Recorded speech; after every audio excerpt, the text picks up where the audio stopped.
Hello, everyone who is joining. This is Mand-Lakhiani, co-founder of Mindvalley. This is my honest conversations, and I haven't done them this month because we were traveling. We had the big event, our favorite event in Mindvalley. It happened in Colombia, and I actually have a guest today who has been to that event. So while people are coming in, my guest today is Arielle Ford. Hi, Arielle. Hi, it's so good to see you. It's been so long. Yeah, it's been a long time. And I think last time we met, if I remember correctly, was exactly this event that I was just hyping about, AFest. I think it was the one in Mexico. Yes, it was a while ago. So yeah. Glad to reconnect and talk about a very interesting topic, a topic which I always love to ask about, but I almost never have my personal opinions about. So maybe I think that is a recipe for a good conversation. So before we go into that, I have to do the official part, the serious part, and read out the bio, also giving a chance for people to join in. So Arielle Ford is a leading personality in the personal growth and contemporary spirituality movement.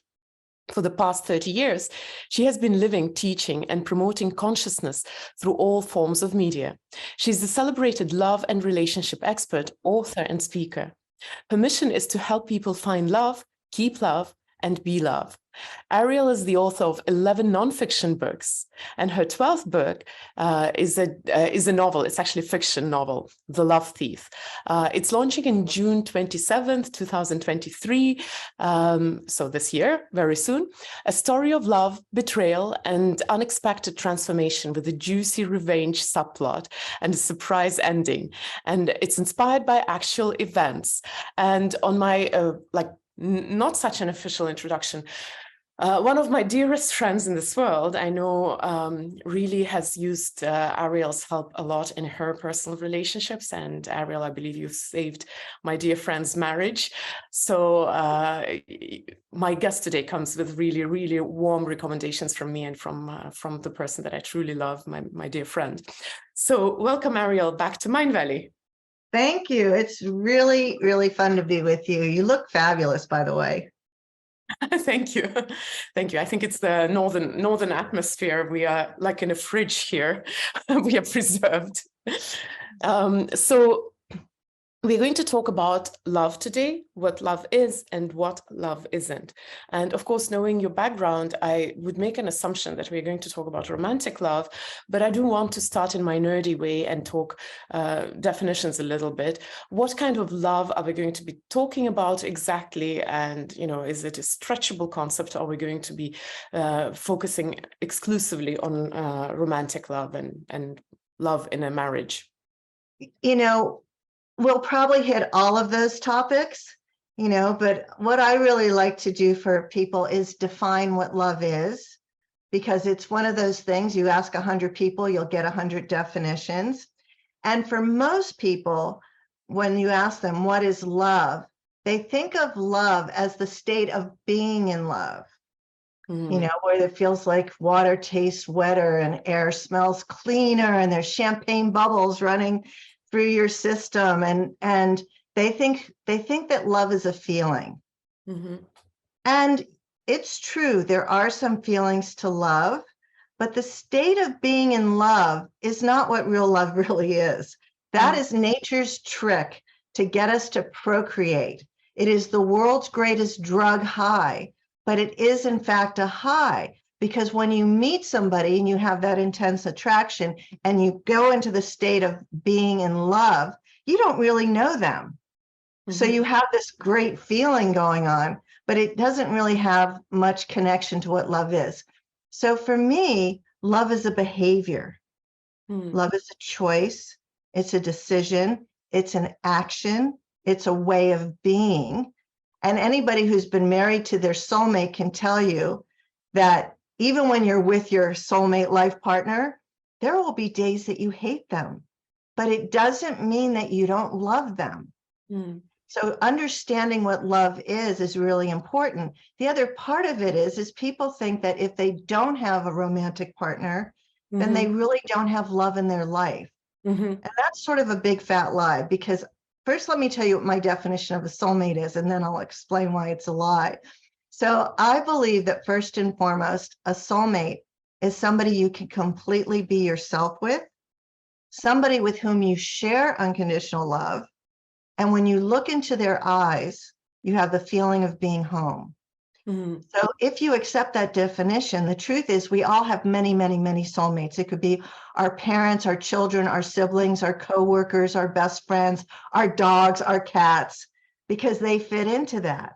And, you know, soulmate love is something that so many people are going after, but they go after it without really understanding the elements of what it takes to have a long-term, happy, successful marriage.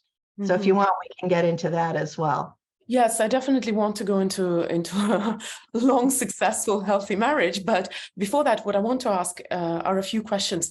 So one of them would be, so while love is definitely not that in loveness, that short period of time where nature drugs us to make sure that we actually get babies, how important is to have that period in your relationship, or is it not even a necessity? And why I'm asking that is I've lived for 16 years in Malaysia, and I know that quite a big chunk of the world still operates on the slightly differently when it comes to relationships and marriages. Like even we don't need to go as far as Asia. My relatives in Belarus still believe in introduction for the marriage. You get married with someone who is good for you rather than that you have had this feeling. And it doesn't have to be the societal pressure. Sometimes we put a pressure on ourselves. I need to get children. I need to get hooked up very quickly, and then bypass that stage. How important is that stage, or it's not important really?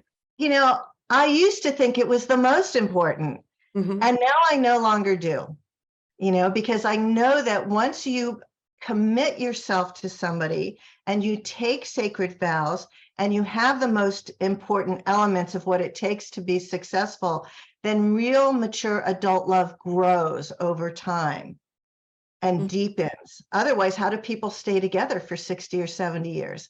And if you look at let's take India, for example, right? There's over 1 billion people there, and yet the divorce rate is under 2%. Because most of the country still has arranged marriages. And why do they do that?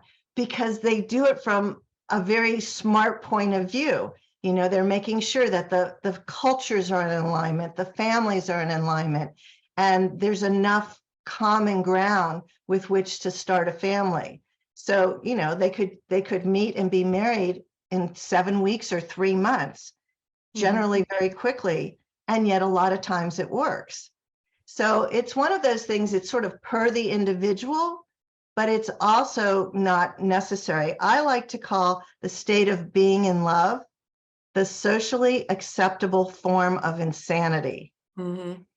Because that's what it is. You're out of your mind, you're out of your body, you're taken away by all these feelings. And who wants to give that up? It really does feel good. But as you mentioned, it doesn't last. Scientifically, that state lasts from 3 months to 3 years. And 3 years is on the outset. And generally, it never comes back with that level of intensity. It does come and go because, like I said, there are feelings with love and the feelings come and go, but they change. What you look for over time changes.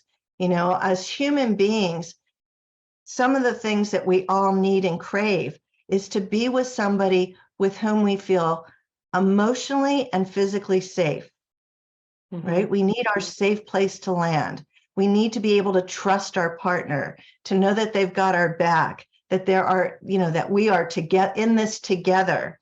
And yes, there's going to be ups and downs. That's just how it is. You put two human beings together, there's going to be conflict, but that you love each other enough and you're committed enough and devoted enough to this institution we call marriage that you're going to find a way to communicate and make it work. A question I want to ask, I've seen somewhere statistics, as usual, this is not my area, so I wouldn't give my head for that, but I've seen somewhere some article that says that that younger people, younger generation have difficulties with commitment, and the difficulties start as early on as the communication is a mystery for a lot of younger people.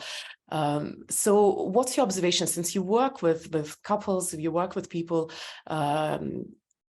is it true? Is commitment, and I'm talking about obviously Western affluent society, has commitment become a problem? Absolutely. The younger generation doesn't want to get married. They've seen their parents divorce. They don't understand why they should get married. They are not good at communicating. They're on screens all day.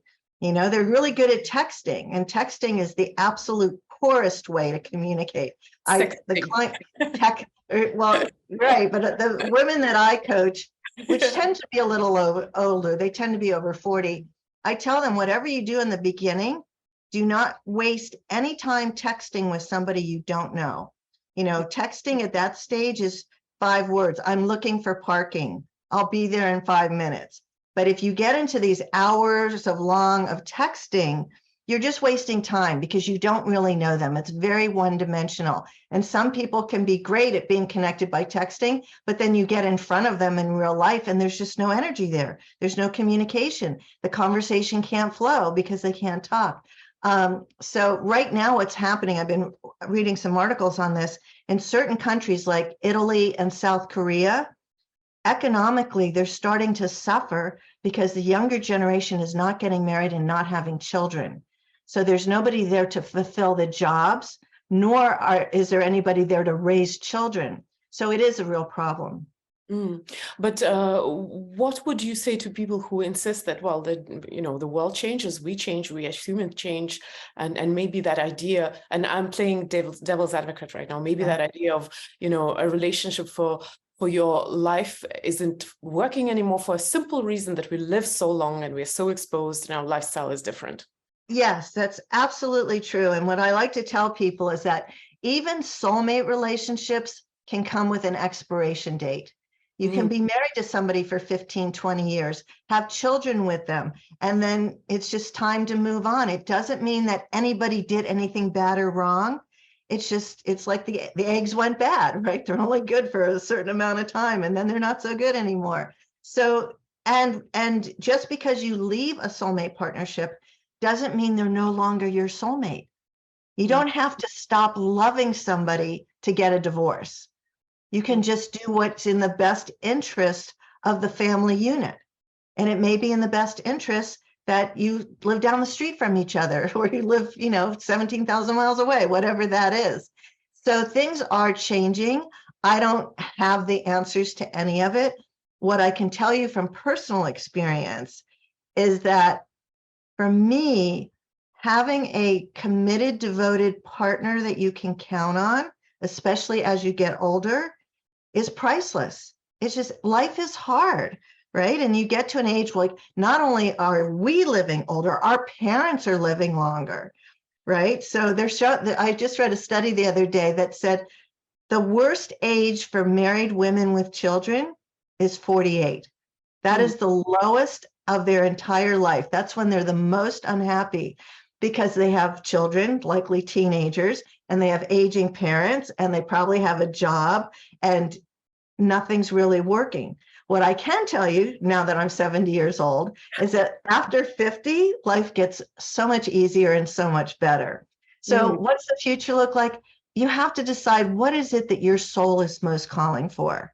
What kind of partner do you want to have? That's the other choice we have today that we didn't have. Like, I'll give you a short example. My stepmother called me a couple of years after my father had passed, and she was much younger than my father.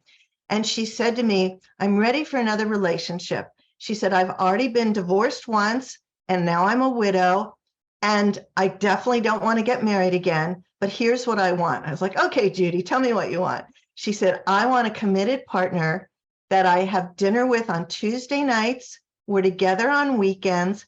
And for 2 weeks every year, we go to Israel to volunteer at a kibbutz. And we're never going to commingle money. She has had that relationship for the last 25 years. Oh, wow. That's like another marriage. Perfectly. Yeah. So it's just absolutely perfect for them. They don't commingle the funds. They know what the schedule is. Now she's a very busy woman. She has a lot of activities. You know, she's a Mensa member, and she plays international Scrabble tournaments, and she's in the choir. She's got all kinds of stuff going on. And she found a man who also had a lot of interests, so they didn't need to be under the same roof. So you, as an individual seeking a romantic partner, first you really want to get clear, well, what does this partnership look like? Are we under the same roof?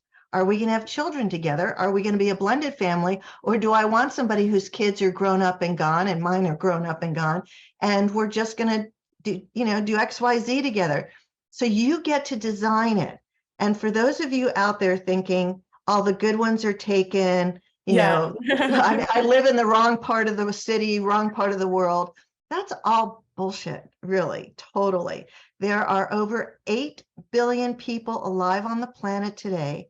Half of them are single, right? There's no shortage of love in the world. There's no shortage of prospects unless you say there is. If you say there is, you're going to get to be right. So a related question again, I'm playing a little bit of a devil's advocate. Well, now I'm 45. I became single again at 41, and I've noticed that when I compare my attitude to even dating when before I was married and after I was married, your bar really well, it's probably higher with age. We don't want to deal with we don't want to waste time. So how do you deal when you have reached a point where you almost like, it just seems that nobody's good enough, and maybe nobody's perfect. Everybody's a little bit crazy. Right. Listen, nobody's perfect. and that's where you need to really get clear. So the place to start is, how do I most want to feel with my beloved? Mm-hmm. What are the feelings you most want, as opposed to making a list of, well, they have to earn X amount of dollars and be X height and, all the shopping list stuff. How do you most want to feel? And then you have to do what I call the paradox of the law of attraction. So in the law of attraction, we co-create with the universe by getting clarity on what our desire is and start going into action to manifest it. Mm-hmm. That's only one part. The other part is we need to be simultaneously surrendered and detached from the outcome. And that's really hard to do because, we like instant gratification. We like to know we're making progress. And the hardest part is we want to know how it's going to happen. And when you're sitting in, well, I don't know anybody that looks like my next partner, you're living in no possibility, as opposed to, what if you just got the clarity that I want to feel loved, cherished, and adored with a partner with whom I have a shared vision for the future. And that's sort of the must-have list. Mm-hmm. And I'm going to take some action steps. I'm willing to get on the dating apps. As much as you may hate them, they work, right? I'm willing to put in some time and energy. And I'm also willing to surrender to my destiny, knowing and trusting that what I've asked for is already mine. And, I'm going to tell you one of my secret tricks that I like to do with people. So in quantum science, there are a couple of things most of us accept. The first one is there is no time. There's no future. There's no past. There's just this now moment. Also in quantum science, we know that we are already connected to everything and everybody in the unified field, right? Like, that's pretty common out there. We're all in the unified field. So if you accept that all we have is this now moment in the unified field, then the truth is you are already connected to your soulmate life partner on the unseen plane. So it's not like you have to go and find them. What there is to do is to be with them. And it's what I call love before first sight. And on my website, I have this free process. It's called the Golden Cord Feelingization. It's just an 8-minute closed eyes process you do every day, where you close your eyes, you drop from your head to your heart, and you send out a golden cord of love and energy into the unified field and have it land in the heart of your beloved. and you start a relationship with them right now today. Now, I was doing this 26 years ago when I was up to manifesting my soulmate. And on the day that Brian and I met on the physical plane in the 3D world, it was like instant because the relationship already existed. We recognized each other. We recognized each other to the degree that the night before we met in person, we didn't know we were going to meet. We just happened to meet. He saw me in his dreams. Oh, wow. That's how powerful this is. So Yeah. your soulmate is not missing. The man or woman of your dreams is also seeking you. You just need to get receptive. Thank you for this beautiful idea. And I hope you mentioned that this is free for people to use on your website, right? Yeah. So at my website, there's a little tab called free stuff. Go to free stuff. There's feelingizations. It's called the golden cord feelingization.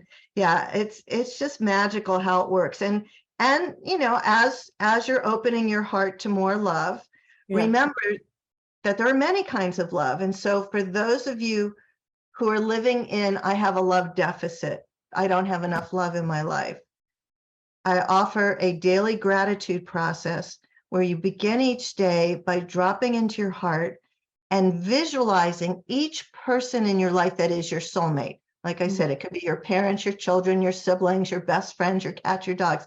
And as you see them in your heart, send them a wave of love.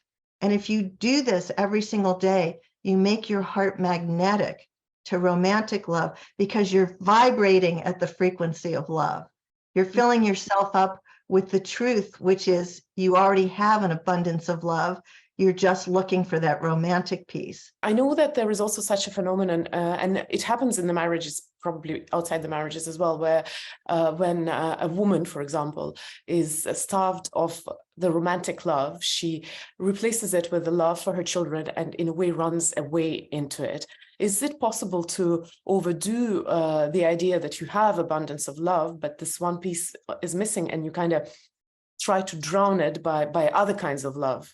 I have no idea if that's true or not. I don't think there's a limit to how much love we can feel and how much love we can give.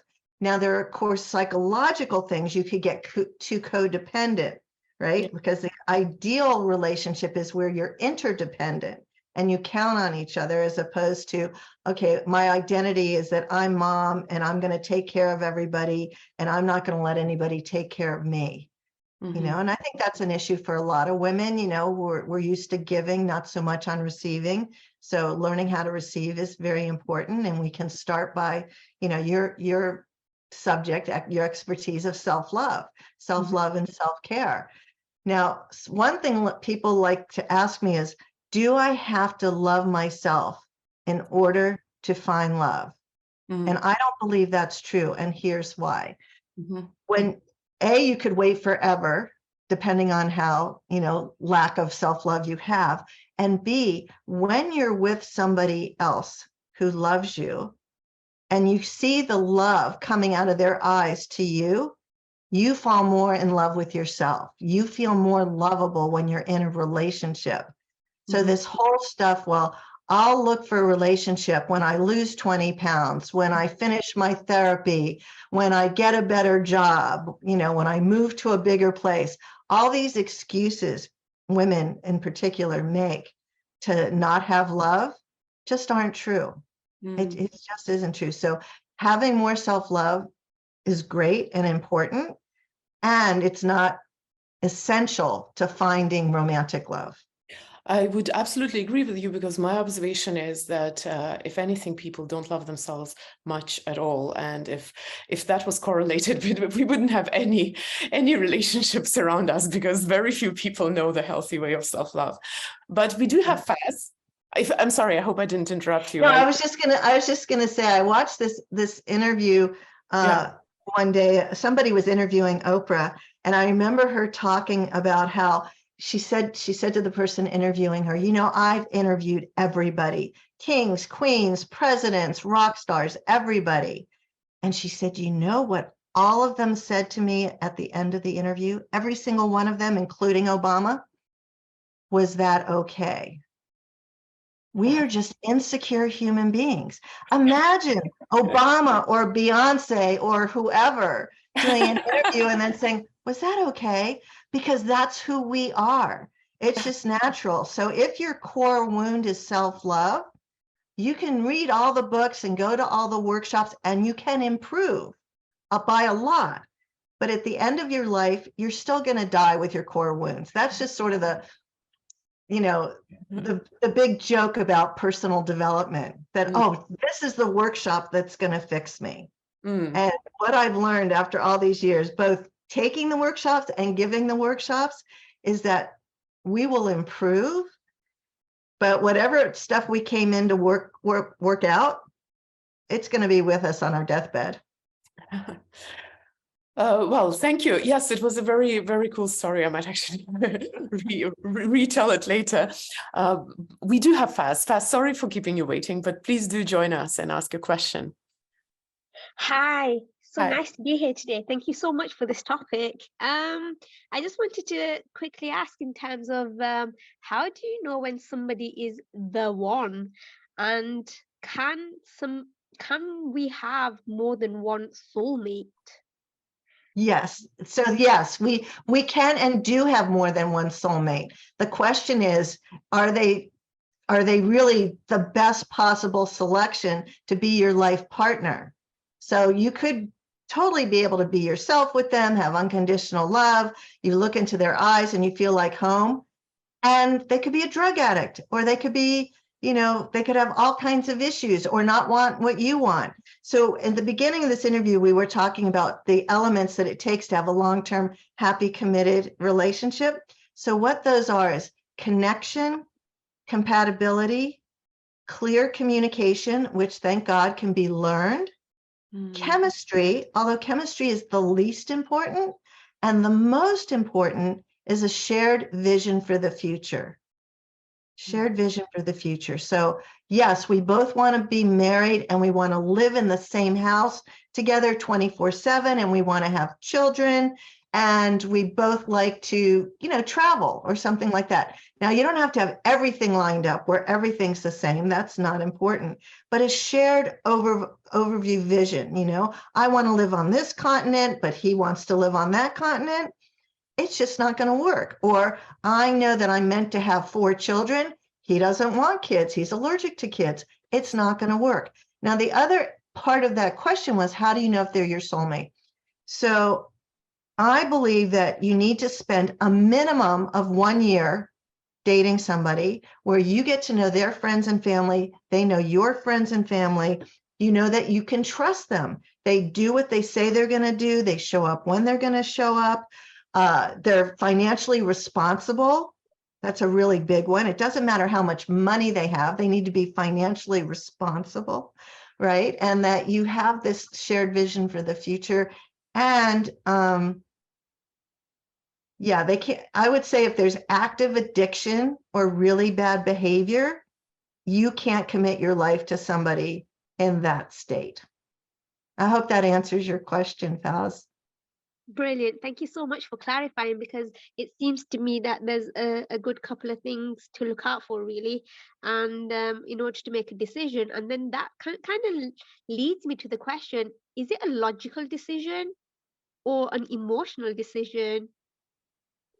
I would say it needs to be 80% logical, 20% emotional.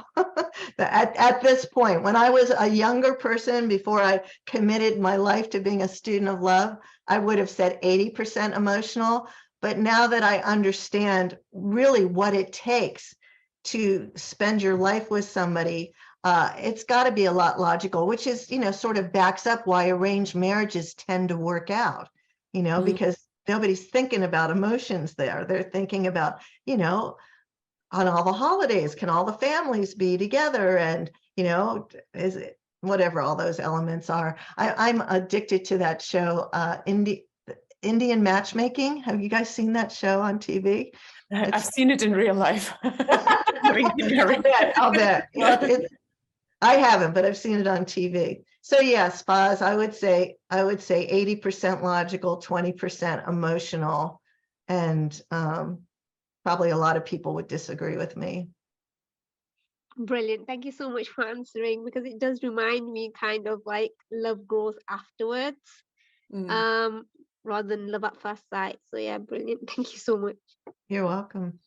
Thank you, Faz, for joining us. And Bianca, you can bring on more people, because I see there are more people and I want to give a chance to people to join in the conversation. But I also want to leave a little time at the end and talk about Arielle's new wonderful book, because it's very unusual for my kind of guests to write fiction. So if we have a chance, I'll give maybe 2 more people a chance to ask a question. Nothing is happening right now. So can I come back to the to something that you just mentioned about the components of lasting relationship? And I've noticed they all started with a C. Or... Yes, yes, connection, compatibility, communication, chemistry, and a shared vision for the future. Oh, okay, shared vision for the future didn't. That, like I said, that's the most important one, right? That's the one that really involves the sort of day-to-day, week-to-week, what bubble are we going to put ourselves in? The communication part, of course, is so important, and it can be learned. Most of us did not learn how to communicate well with our spouses by watching our parents, right? Or if we watch them, we don't want to do what they did. So learning clear communication isn't all that hard. In fact, I wrote a book called Turn Your Mate into Your Soulmate. And in that book, not only do I teach what I think works in communication, I actually give you scripts to use. So Arielle, can we go over those 5 components? So communication is learnable. It's connection, compatibility, communication, chemistry, and a shared vision for the future. So shared vision for the future and communication are kind of clear, but connection, chemistry, and compatibility. Yeah, so connection and compatibility are just thinking about, let's say you and Vina are going out to tea, right? And you start talking and the conversation doesn't really stop. It just flows, right? And you're interested in what she's saying and she's interested in what you're saying. That's connection and compatibility. You don't have to struggle to be curious and interested in each other, right? So there's a flow to it. And it's a good question. I'll look up the definitions. For me, I kind of get what the difference between connection and compatibility is, because we could have a connection. I could really admire and appreciate you, but be opposed to your views on certain things. Especially since we live in such a polarized world right now. Many of us are in families where half the family are liberals and the other half are ultra conservatives, and there's certain things you can't even talk about. So, when you were talking about my dear friend, I suddenly thought as an example of compatibilities that we like to travel together because we have similar taste. We rent similar cars, we go to similar sightseeing, and we drink similar champagne. So is that also about compatibility? That absolutely. I remember on my first basically world trip where I was going to London, Delhi, and Hong Kong. And I was traveling with somebody I was very compatible with that I knew through business. But suddenly what I didn't know was that she was basically not at all interested in sightseeing. Like she hardly would leave the hotel room. And I wanted to go and do and see and be everywhere. So I would never take another trip with her. I still like her. I still appreciate her. But we weren't compatible traveling mates. So, this is your mate you're going to travel through life with, right? So you don't have to, he could be a golfer, you hate golf, not a problem, right? Because you want to have your book club over on Wednesday nights and, you want to go play pickleball or something. Those are just scheduling things. Like puzzle. Yes. Yes. So I want to ask the last question about from this category, and then I'll just check the questions in the Q&A since we don't have Bianca. So the last question I wanted to ask about chemistry. For me, it is really hard to even invest into a relationship if there's not even a drop of chemistry. Is that being too romantic and naive of me? Well, it's going to eliminate people who have strong possibilities to make you happy. Men are very visual, and men sometimes do have love at first sight. They can see somebody and go, oh my God, I'm going to marry her. That rarely happens and comes true for women. Women fall in love between their ears. Mm. And I did an informal survey once of all the long-term soulmate couples that I'm friends with. And the shocking thing is that most of them said they didn't really have an attraction to their now husband until the 4th or 5th date. Oh, wow. They really have. I'm going to tell you a quick story that really illustrates this. So I had this client long ago named Lori, and Lori was one of those, like, if she didn't feel it instantly, if he wasn't the one, didn't matter if on paper they look good, she would blow them off. And finally, I just said to her, I said, I can't help you. I can't work with you unless you agree to give these guys that have possibility at least 3 dates. Mm. And she was fighting me all the way, didn't want to do it. Anyway, she was on the 3rd date with a guy who, had a lot of her must-haves. He wasn't as tall as she wanted. He didn't make as much money, although he had a nice job and a nice career. He had really good manners. He wasn't a bad boy. And they were in his car. He was driving her home at the end of the third date. And she was thinking about, okay, how do I let him down easy? I'm just not feeling it. It was all about the feelings. And suddenly he slammed on the brakes because the car in front of him had hit a dog, and the car in front of him sped away. Well, he said to her, get out your phone, find the nearest emergency vet. He jumped out of the car, scooped up the injured animal, put it in the backseat, took it to the emergency vet. When they got there, it turned out the dog had a chip, so he was able to get the dog's owner's name and phone number. He called this woman and said, I'm so sorry to tell you, you don't know me. I'm with Cooper. We're at such and such hospital.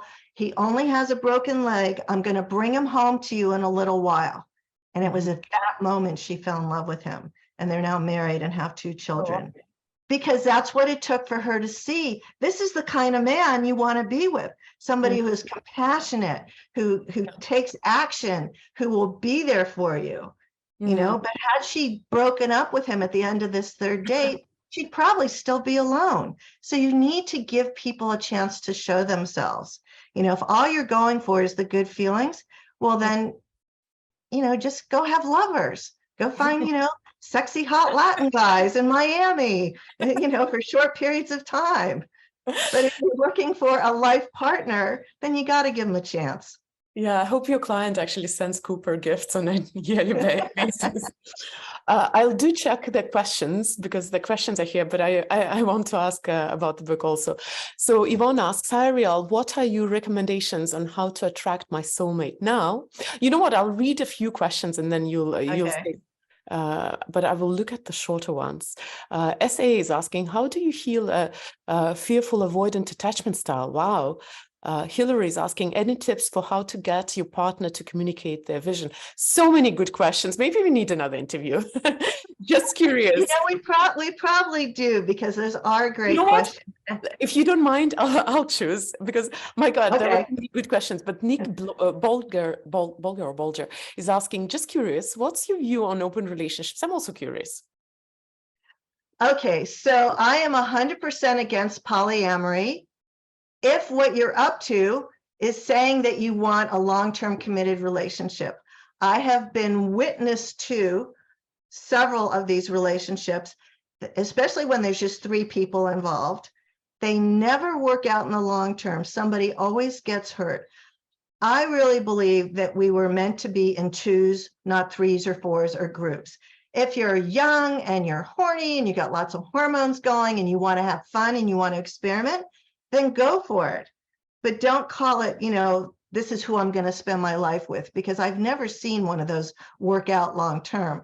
And I'm very fortunate. I'm a baby boomer. I grew up during the summer of love. This was a time when sex couldn't kill you.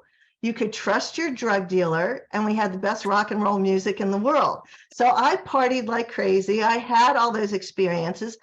I'm glad I had the opportunity. It was interesting, but it was weird. It's awkward. I mean, come on, 3 people in a bed. It's awkward.